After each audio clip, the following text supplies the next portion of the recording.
This is Karl Moore Rethinking Leadership for Forbes. Today I'm delighted to speak to Julian Birkinshaw from LBS. Your latest book, just coming out very shortly, Becoming a Better Boss. What are a couple of the key points you're making in this new book of yours? So my new book, Becoming a Better Boss, starts with the premise that we all want to be better bosses. We all want to be good at doing our job.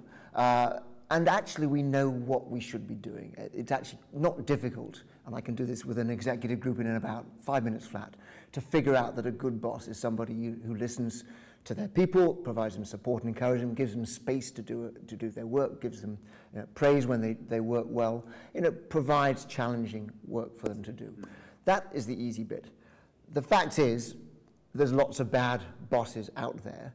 So the book really is trying to say, why do we see this enormous gap, essentially, between what we've known for years that good bosses do and the actual day-to-day behaviors that are exhibited? And the basic premise of the book is that managing well, being a good boss, is almost an unnatural act. It's actually something that does not come naturally to most of us. We have to work very hard to do the things that we know that we should be doing.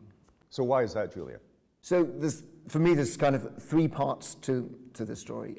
One is that we do not spend enough time getting inside the minds of our employees. And a large part of the book is really about this concept of almost decentering, that is to say, trying to see the world through the eyes of our employees, trying to understand what their motivations, their fears, their concerns are, trying to figure out what makes them tick so that we can actually essentially find better ways of helping them to do their job well. And in fact, the book draws quite a lot from the field of marketing. If you think about it, marketing is about seeing the world through the eyes of our customers. Good management is about seeing the world through the eyes of our employees. And I actually use a lot of the old tricks of marketing to help people do that. So that's part one.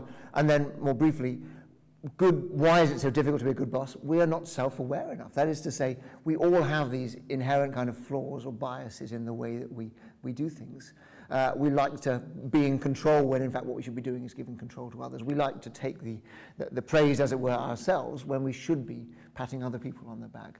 And so there's a few tricks and tips in there to help us essentially to try to be more reflective of our own weaknesses and strengths, and to try to sort of step back a little from doing the things that we would without thinking.